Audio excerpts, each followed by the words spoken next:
ጋጋት አለበት እንደ ወንድም ትክክል ነው። ግን ፍጹም ዛሬ የሚለው የመጣበት ነገር ጨርሶ አልተስማማውም፣ አልተመቸኝም። ለእኔ ነው የምለው እና ምክንያቱም ለምን እንደሆን ታውቂያለሽ እንዴ? እያወጣ የሚናገረው ቃላት ሌላ ቦታ ላይ የሰማነው ገብቶሻል። ለማጣላት እንጂ ለማስማማት የሆነ ነገር አይደለም ኢቭን ያለው እና ከባድም ነገር ነው። ስትጣይ ደግሞ ብዙ ነገር ትነጋገሪያለሽ። ያንን ትቶ ነው ሰው ማስተካከልና ማስማማት ካለበት። እነሱ ትናንትና የሰሩት ነገር ስለጸጸታቸው ነው ዛሬ መጥቶ ያወራው። ግን ያወራበት ወሬ ትክክል አይደለም ነው ምለው። በኋላ እንትን እላለሁ ቢዚ ስለሆንኩ ነው። እሺ ይቅርታ። ይሄ ነገር እስኪ እዩት ብዬ ነው። እሺ ዘርየሽ ናገሽ ሲጀመር ፍሬ ሲጀመር ለምን ትክክል ነው ያለችው? ምን አለ መሰለሽ፣ አሁን ላይ ፍፄ ከውስጥ መውጣት አለበት። ለምን መሰለሽ? ነገሩን እያባባሰ ነው እንጂ ነገሩን እያበረዳ አይደለም የሚያወራው። ለሰውም እኔ ለምሳሌ አልገባኝም ምን እንደሚያወራ ራሱ ማለት ነው። ወይ ፍሬ የሚያስታርቀው ደግሞ እንደዚህ አይደለም። ኔትወርክ ይዞኝ ነበር። ምንድን ነው ያለችው? የፍፄ ንግግር ትክክል አይደለም። ፍፄ መውጣት አለበት ነው የምትለው። ገብቶሻል?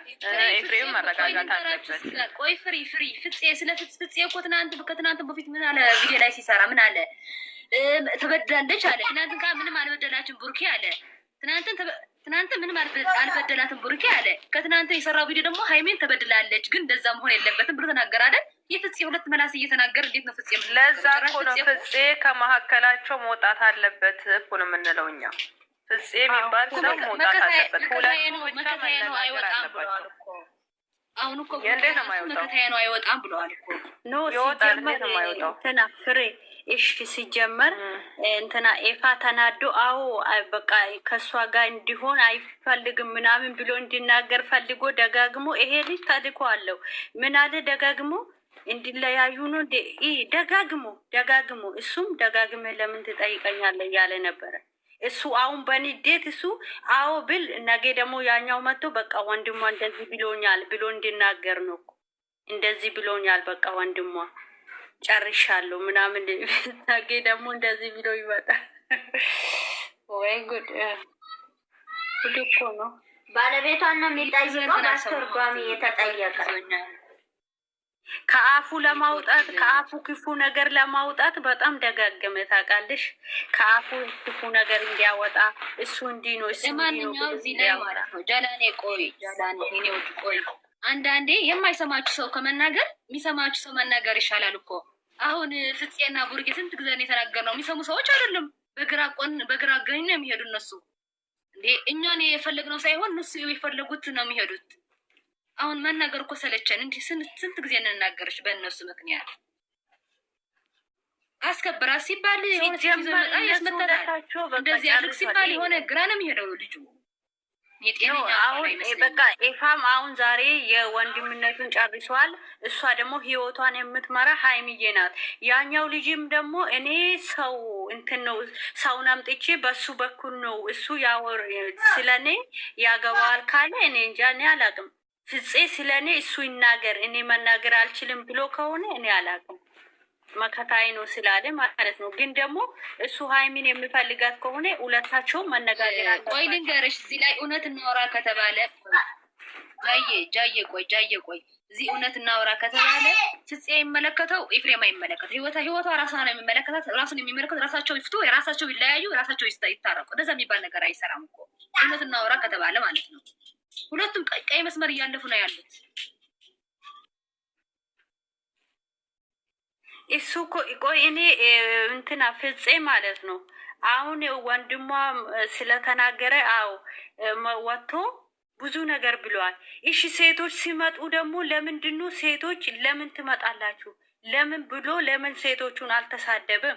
ሴቶቹን ያመጣል ወደ እሱ ቤት። ግን ወንድሟ ሲመጣ ደግሞ ወንድሟን ምክንያት አድርጎ ይናገራል።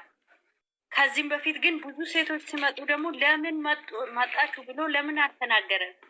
እንደውም ወደ ራሱ ይዞ በቃ እነሱን እያንከባከበ ነበር። ይሄ ነው ግራ የገባኝ ለኔ። እሺ አሁን እሱ እኮ ወዳጅ ወንድሟ ሆኖ ስለሷ ሲናገር ዝም አለ፣ እየጮኸ ነው። ልጁ እንደውም እየደበደበ ነው አይደል ቤቱ ድረስ ሄዶ። ግን ሴቶቹ ሲመጡ ደግሞ አብሮም እንትን እየሰራ ጠንክሩ በርቱ እያለ ነው። እነዛ ሴቶችን ምንድን ነው ይሄ ያልገባኝ ነገር? የሀይሚ ወንድሙ ይጣላል፣ ሌሎቹ ሴቶች ደግሞ ይከበራሉ። የማይታወቁ ሴቶች ይከበራሉ። ችግር የለውም። ስለ እነሱ አይናገርም እሱ። እነሱ ጥፋተኛ አይደሉም ሴቶቹ። ኧረ በኢየሱስ እኔ ግራ ገብቶኛል። አላውቅም። ሴቶቹ ሲመጡ ሀይሚ ለምን ከቤት ወጣሽ ይላል። ቤትሽን ማስከበር ያለብሽ አንቺ ነሽ ብሎ ሴቶቹን ይዘው ይመጣል። እሷ ስትወጣ ደግሞ ወንድሟን እኔ እንደዛ ነው። እስኪ ሀሳብ ስጪ። ዝም አልሽ እኮ ተናገሩ። አንቺ የተሰማሽ እስቲ ተናገሩ ተራ በተራ።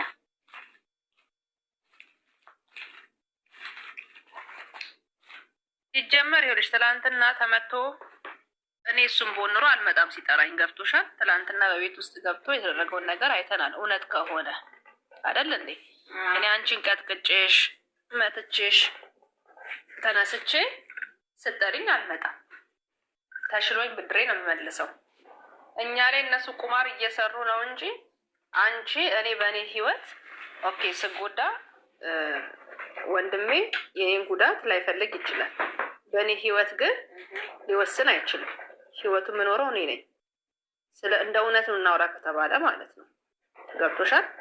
እንደ እውነቱ ካወራን እንደምናየው እንደ ቪዲዮ ካወራን እኔ ይሄን አግቢ ይሄን አታግቢ ይሄ አይሆንሽም ይሄ ይሆንሻል ብሎ ወደ እህቴ ወደ ወንድሜ በእኔ ህይወት ላይ አንድም እርምጃ መወሰን አይችሉም። ወንድምን ታይ እናቴ ማለት ነው። ገባሽ? መጀመሪያ ላይ ቤተሰብ አላገናኘንም። እነዚህ ሰዎች ቤተሰብ አላገናኛቸውም። የተገናኙት እራሳቸው ናቸው። ፍቅር ነው ያገናኛቸው። ፍቅር አገናኛቸው። አዎ ፍቅር ደግሞ ሲያገናኛቸው ብዙ ነገር ክፍተት መጥቷል። እኛም እያለን ያለነው ነገር ነው። ወንድሟ የደገመው ስለ ሴቶቹ ነው ያወራው። እኛም ብለናል። ገብቶሻል? ስለዚህ ነገ ሁለቱ ናቸው እንጂ የሚኖሩት ወይ ወንድሟ አይደለም ወይ ጓደኛው አይደለም። መከታዬ ነው አለም፣ የኔ ጋርድ ነው ማለ፣ የኔ ዘበኛ ነው አለም። እኛ የምናውቀው ሁለቱን ነው። አብሮ ነገ ነው የሚኖሩትም ተዋልደውም ተጋብተውም የሚኖሩት እነዚህ ሁለቱ ልጆች ናቸው።